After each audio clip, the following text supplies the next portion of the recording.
Welcome back to the rest of the story. I am working on that machine back in the back of the machine shed, and I figure I better do a closing video on the combine for this year because, well, we're just done with it.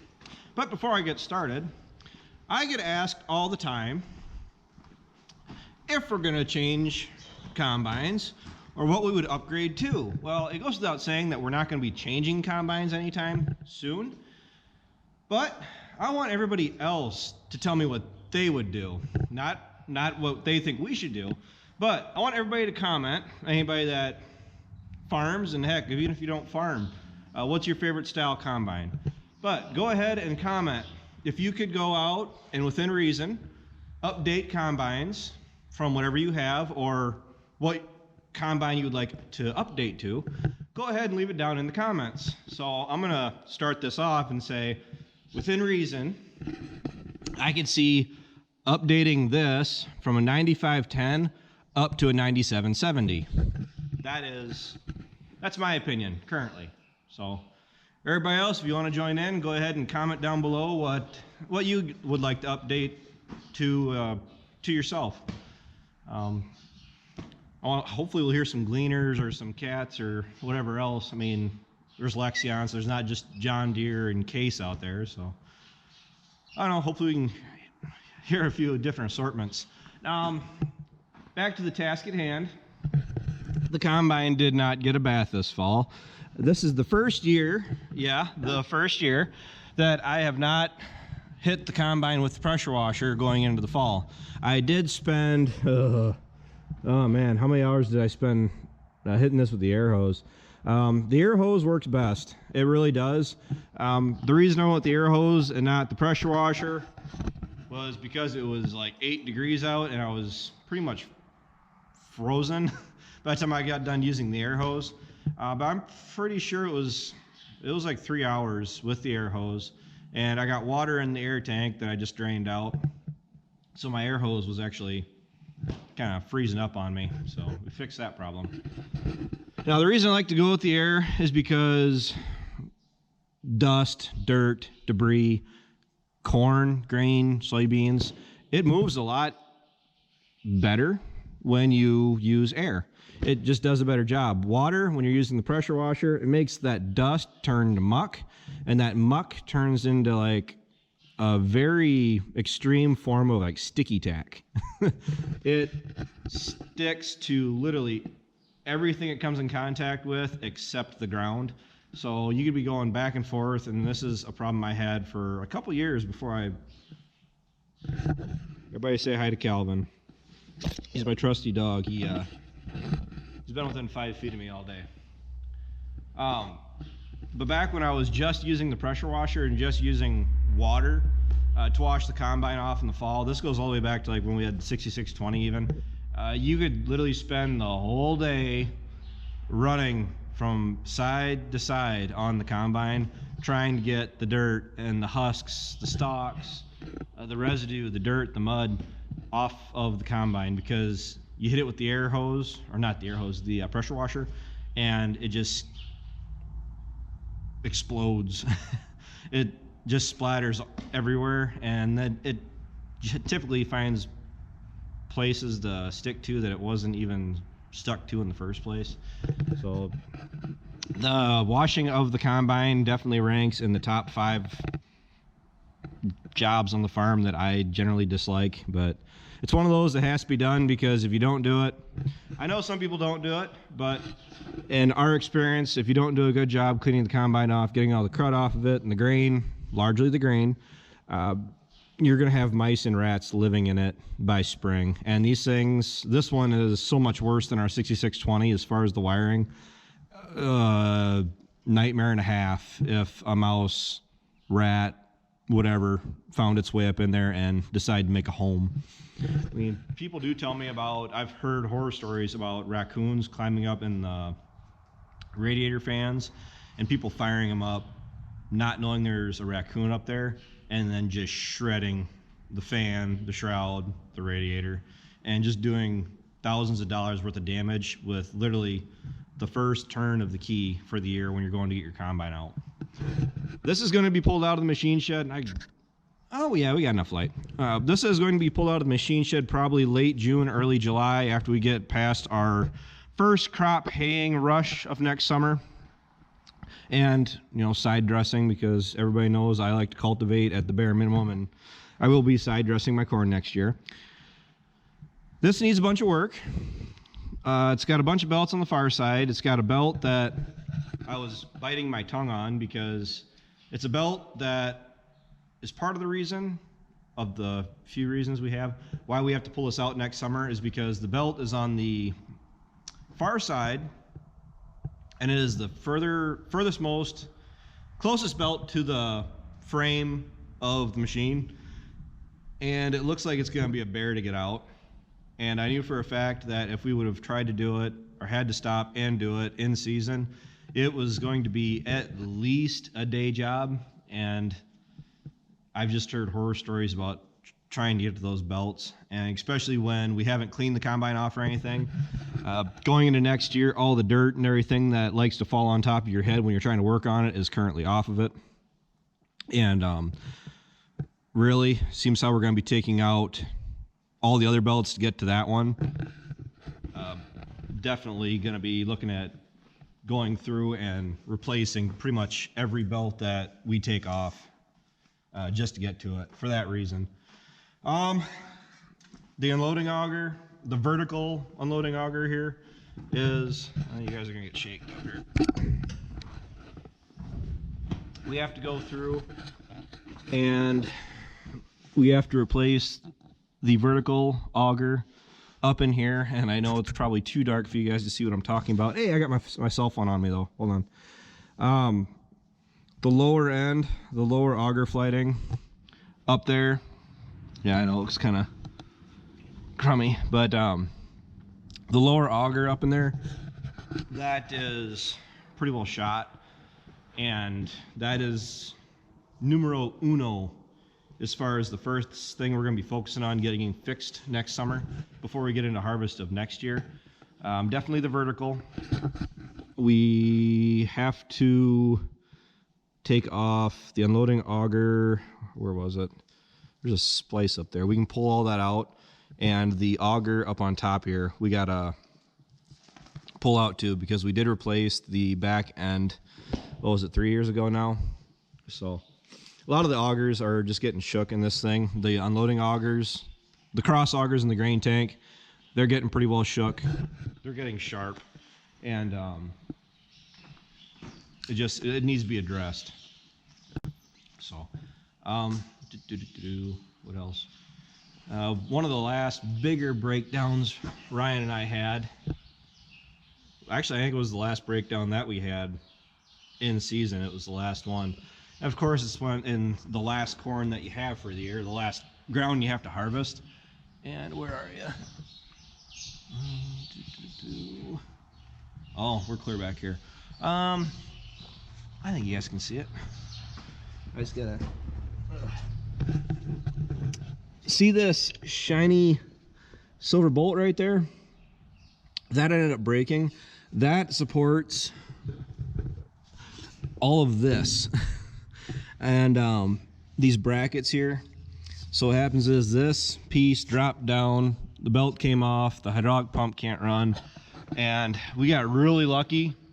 I mean, I'm pretty sure I used one of my 9 lives, because all it is, whoops. Oh, okay, whatever.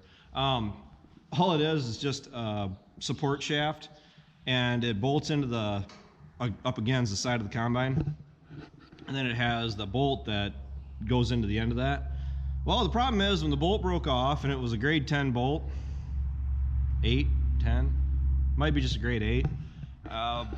I called up the local parts guy, because we like to terrorize him, and I asked him if they had the part on hand, which they didn't, and it was an upgraded part too. They did sub it out, so they obviously realized it's a weak point on the machine.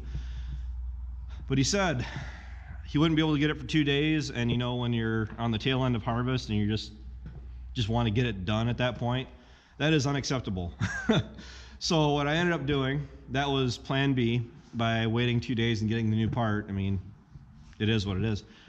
We ended up coming back home, put it in the vise, doused it in WD-40, and somebody sent me some, was it Barstol?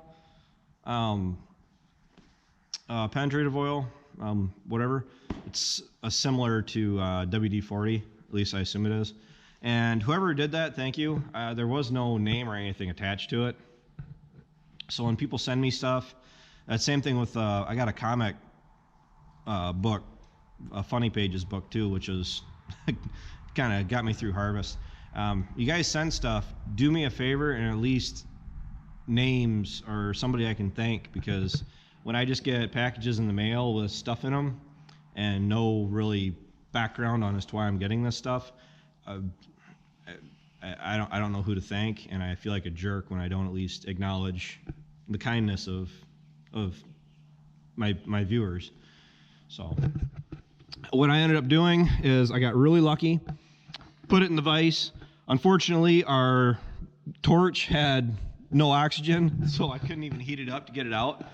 And what I ended up doing is I took a drill bit and drilled out the center of the bolt, which I was really surprised. Well, actually I ruined that drill bit. It was a brand new drill bit, and I got about a half of an inch down through the center of the bolt. Managed to find one of the dreaded easy outs. I mean, I've never had any luck with easy outs, and I don't know of the last time any of us around here has had any luck with easy outs. And pure let's just say pure adrenaline, or just the pure desire of not wanting to be broken down for the rest of the day. I set the easy out up on top of the bolt. It was a little too big for the hole I had drilled out, but it was the only easy out I could find. Managed to find a very big hammer, and I forced it down into the bolt, and I got really lucky. It only went in maybe, oh gosh, maybe not even a quarter of an inch. I mean, it was hardly, I could hardly get it to start. I took a small crescent, and all I did is I just hardly pulled on it, and it backed out. So I've never had any luck with easy outs like that. I'm probably done as far as that working for me again for the next like decade. But in that situation, I was grateful for it. Yeah, the combine just needs to be gone over. I went through, I pulled the battery cables out on it, and I'm just about getting ready to, like the second I shut this video off, I'm gonna go through and fill it full of rat poison and mothballs in the cab, and that really helps alleviate any rodent problems. Oh, and I guess I should climb up in the cab. Memory serves me right, and you guys will, well, if I have, you guys will just see it again, but I don't think I've done a cab video on the combine. Yeah, I'm pretty sure I haven't. And it serves me right, I already just shut the lights off, or unplug the battery so I have no lights in here. But like I said, I got my cell phone. So, yep, that's the view out the front. Everybody's probably pretty well aware of that. Oh, should we start with the important part? Okay, down here is the key switch. Steering wheel, very important. Turn signal, ether, right here. We do not have it hooked up because just don't need it. Horn, I mean, it would work if, you know. We got the park brake release down here. My foot is on that. We got the park brake, which is not engaged. Reason being is because we're in the machine shed and it's not going anywhere because the head is down and the corn head is technically holding the combine from going anywhere. Plus, anybody that was watching us last year, harvest of 2017, that was our first issue we had with the combine on our first day of harvesting. The brake pads froze up because we had it in park all summer, all winter, all summer, yeah, all winter, spring, and summer, and they didn't release when we disengaged the park brake, and we almost had a fire.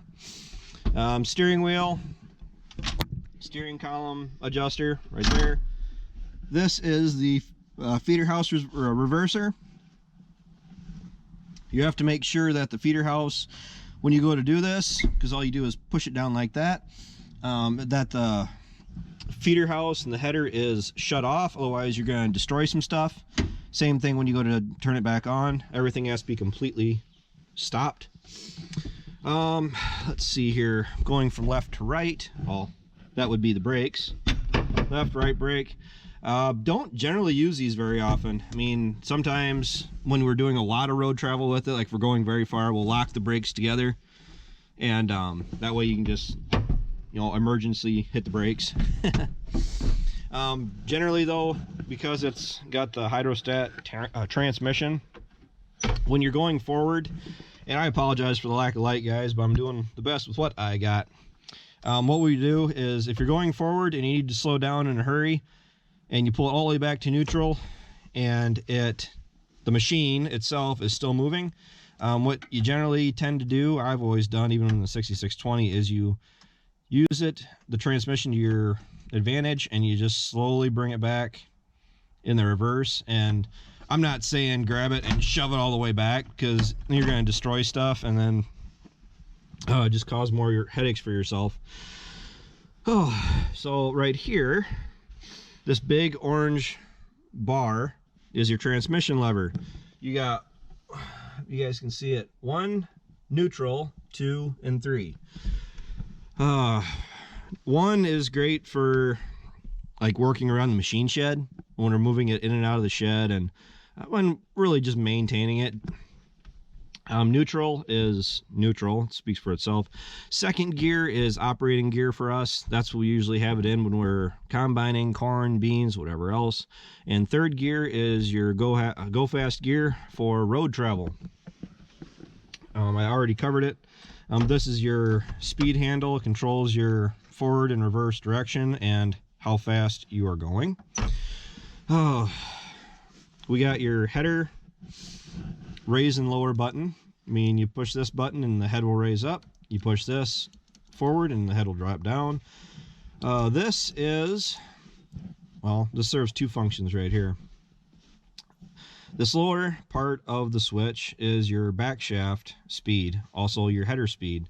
So when the combine is hooked up to the corn head, what it does is it speeds up the row units in the auger in the corn head. Now when you have a draper or a grain platform on it, all this does, you have those set to run as slow as you can so you're not rattling them apart. But then this switch turns into your reel height adjustment, so it raises and lowers your reel. And this button is your contour master. It allows you to turn your head left and right to follow the contours of the field. When we're not on flat country, like we are definitely not in flat country, and that comes in handy, but it's also a bit of a bear. Let's see, this button, I'm trying to do this here, right there is your dial-o-matic. That's for, I don't even know if it's technically dial-o-matic. I know it was in the 6620. It's for your header float for when you have the bean head on. What it does is that there's 3 different levels on it, 4 technically. There's off, and then high, medium, and low. So right now it is in high. It's the amount of pressure that the feeder house puts onto the head, onto the ground, to keep the header on the ground. In great running conditions, that's the position you have it in. When you're running in conditions where it's a little bit hillier, maybe some rocks you need to be watching out for, you put it in this position and it'll keep it higher off the ground. You see leave more stubble, but it helps with picking up any rocks or anything. I mean, rocks into a combine are, disastrous.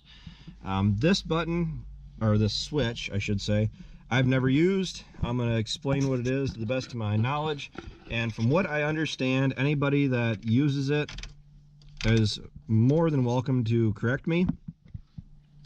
But this switch here controls your reel speed in relation to your hydrostatic lever. So the faster you go, this will adjust the reel speed accordingly to how fast or how slow you're going, so you're not running the reel speed at a constant speed. And this will automatically adjust how fast your reel is turning, like on the bean head, in relation to your speed. Anybody else that can explain that better than me, I'm sure you can. Go ahead and do so. This lever right there, that engages your feeder house. This switch right here, that engages your threshing unit, the combine in itself, everything behind the cab. This is your unloading auger. When you are ready to empty the grain tank, you just pull it up. You're ready to shut it off, just push it down. Same thing with your unloading auger arm. This is what swings it out, and then to swing it back in, you push it down. And to start the machine, it has to be centered, otherwise the machine has a redundancy where it will not start without it in the neutral position. And through, same thing here. This is your manual reel speed adjustment. You know, the rabbit to make it go faster and the turtle to make it go a little bit slower.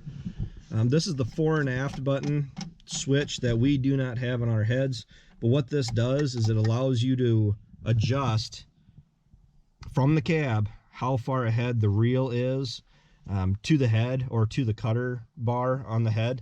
It'll allow you to move it away from the combine or away from the rear auger, or allow you to pull it in. Depends on the crop conditions and how high they are, tall they are, whatever. It allows you to more control of feeding in various quality of crops as you're going across the field, like soybeans, if they're really tall, if they're really short. I mean, if they're laying over, I mean, it allows you to adjust your head more from the cab to maybe try to pick up more of that grain and get it into the machine so you're not leaving crops in the field.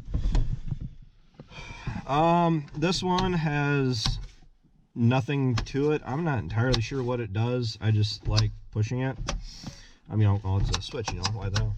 I'm not really sure what that's for. Dad did know, and it's been a while since I've asked. It might just be in our combine too, because it definitely looks like somebody added this, or it was an add-on.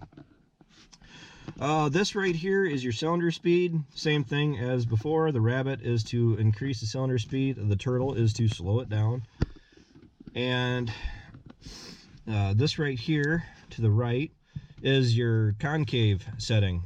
It controls the distance of the concave to the cylinder. So I mean, if you narrow it up, it'll close up the amount of space that the crop has to go through between the cylinder and the concave. It depends on the crop you're doing and how good of a job the machine is threshing. I mean, if you want to bring the crop in closer to the cylinder, you would narrow that up so the cylinder has more contact to the crop going through. And this one is for the fan. It same thing. Rabbit makes it go faster. Turtle makes it go slower. The fan is what? Oh, it's the bottom midsection of the machine. It's blowing air out through the back end of the combine to make sure that you're able to separate residue and whatever else from the crop. It's another part of the machine you have to control to make sure that you're cleaning, or you're getting a clean, healthy grain sample. So, all right, guys, I gotta end this video quick because, let's be honest, this video is getting kind of long. So, there's my buddy, just keeping me company. Hey, Calvin. I appreciate everybody that's watching, and I think we're getting, well, things are kind of slowing down around here, I guess, but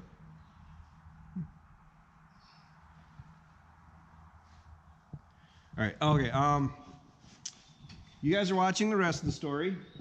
Don't forget to comment your preferred combine upgrade. I think I've already told you what I would upgrade to. A bullet rotor would be nice, a rotored machine over the walkers, but I'll talk to you guys later. So until next time, take care, take it easy, keep in touch. I'll talk to you later.